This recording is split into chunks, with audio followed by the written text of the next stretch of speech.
Assalamualaikum warahmatullahi wabarakatuh. Perkenalkan, nama saya Iwan, NIM 201507. Baik, kami di sini beranggotakan yang pertama saya sendiri, yang kedua Duta Apriyansyah, yang ketiga Mulia Wardini Putri, yang keempat Dery Ardiansyah. Saya selaku pemateri yang pertama akan membahas pengertian munasabah.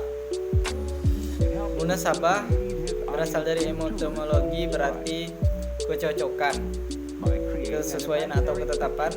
Kata munasabah secara etimologi menurut Asyuti berarti al-musyaqalah, yaitu keserupaan dalam musyaqarah atau kedekatan. Sedangkan menurut terminologinya dapat didefinisikan sebagai, menurut Al-Zakri, munasabah adalah suatu hal yang dapat dipahami dan dihadapkan pada akal, pasti akal itu akan menerimanya. Dengan kata lain, ilmu munasabah Al-Quran adalah suatu ilmu yang mempelajari hubungan suatu ayat dengan ayat yang lain, atau suatu surat dengan surat yang lain. Hubungan dapat berupa hubungan umum dan hubungan khusus, hubungan logis atau akli, atau hubungan konsekuensi logis seperti hubungan sebab dengan akibat, hubungan dua hal yang sebaliknya atau berlawanan.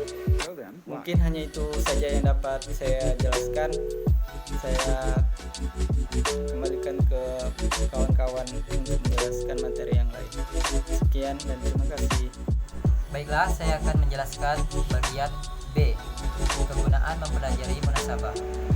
Fungsi ilmu munasabah mendeskripsikan fungsi munasabah menjadi alat bagi atau bisa juga dikatakan untuk menguak kekuasaan makna dan kemukjizatan Al-Quran dalam segi balagahnya. Adapun di antara manfaat-manfaat mengkaji ilmu munasabah adalah sebagai berikut. Yang pertama, dapat mengembangkan sementara anggapan orang yang menganggapkan bahwa tema-tema Al-Quran kehilangan revisinya antara satu bagian yang dengannya bagian yang lainnya. 2. Mengetahui persambungan ataupun hubungan antara bagian Al-Quran, baik antar ayat, kalimat maupun surah-surah satu persis lain. Ketiga, dapat diketahui tingkat dan kualitas kebagiannya bahasa Al-Quran dan hubungan kontekstual antara kalimat yang satu dengan yang lainnya. Keempat, dapat membantu dalam proses penafsiran ayat-ayat Al-Quran sesudah mengetahui hubungan suatu kalimat ataupun ayat yang dengannya kalimat atau ayat-ayat yang lainnya. Perkenalkan, nama saya Mulia Wardini Putri, NIM 20150554. Di sini saya akan melanjutkan penjelasan materi, yaitu contoh-contoh dari ilmu munasabah. Memahami ayat-ayat Al-Quran seperti halnya kitab-kitab suci lainnya, tidak boleh secara parsial memahami atau memperkenalkan potongan-potongan ayat. Kita perlu memperkenalkan ayat itu secara utuh. Bahkan kita juga harus menghubungkan ayat yang menjadi fokus perhatian kita dengan ayat-ayat sebelum dan sesudahnya. Jika tidak demikian, maka distorsi, reduksi, dan mungkin dramatisasi ayat bisa terjadi. Akibatnya, pemahaman kita bisa sangat melenceng dari maksud yang sesungguhnya itu. Sebagai contoh memahami ayat berikut, bunuhlah orang-orang musyrikin itu, di mana saja kamu jumpai mereka, dan tangkaplah mereka, kepunglah mereka, dan intailah di tempat pengintaian. Quran Surat Al-Taubah. Pemahaman sepintas ayat ini mengisyaratkan keharusan membunuh orang-orang musyrik dimanapun kita jumpai, apalagi jika musyrik itu oleh kelompok radikal diterjemahkan dengan non-muslim. Tentu pemahaman yang demikian sangat berbahaya, karena umat Islam diizinkan membunuh orang-orang non-muslim. Tetapi jika ayat itu dibaca secara utuh, adalah sebagai berikut. Apabila sudah habis bulan-bulan haram itu, maka bunuhlah orang-orang musyrikin itu di mana saja kamu jumpai mereka, dan tangkaplah mereka, kepunglah mereka, dan intailah di tempat pengintaian. Jika mereka bertobat dan mendirikan salat dan menunaikan zakat, maka berilah kebebasan kepada mereka untuk berjalan. Sesungguhnya Allah Maha Pengampun lagi Maha Penyayang. Quran Surat At-Taubah. Dengan mengutuhkan potongan ayat sebelum dan sesudahnya, maka pemahaman kita terhadap ayat tersebut menjadi sangat lain. Ternyata yang direkomendasikan untuk dikenakan sanksi pembunuhan dihubungkan dengan orang-orang musyrik yang telah melanggar perjanjian perdamaian.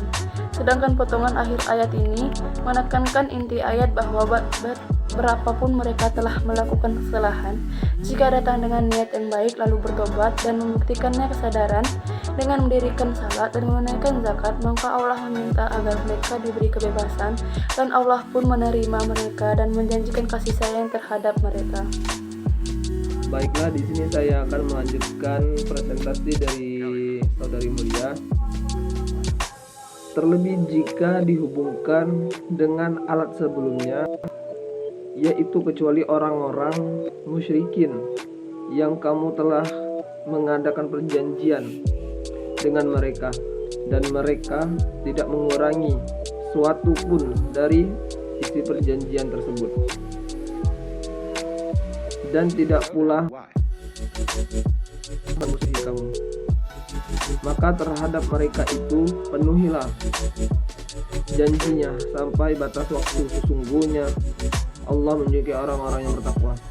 Ayat ini menjelaskan betapa kondisi orang-orang musyrik tertentu yang suka mempermainkan janji-janji mereka dengan sikap yang tidak baik, kooperatif terhadap perjanjian damai. Sedangkan ayat sesudah ialah, dan jika seseorang di antaranya orang-orang musyrikin itu meminta perlindungan kepadamu, maka lindungilah ia supaya ia sempat mendengar firman Allah Subhanahu wa taala. Kemudian antarkanlah ia ke tempat yang aman baginya. Demikian itu disebabkan mereka kaum yang tidak mengetahui. Ayat ini sangat tegas menegakkan pentingnya memberikan perlakukan yang baik terhadap orang-orang yang musyrik yang kooperatif. Umat Islam diharuskan untuk memperlakukan mereka secara baik. Setelah menggunakan pendekatan konsep munasabah, maka ternyata ayat yang tadinya bermunasah keras berubah menjadi naunansa kasih sayang. Demikian ayat-ayat Allah lebih menanamkan kasih sayang dan perdamaian ketimbang kekerasan dan permusuhan. Sikap yang seperti ini yang dipraktikkan sepanjang hidup Nabi Muhammad SAW.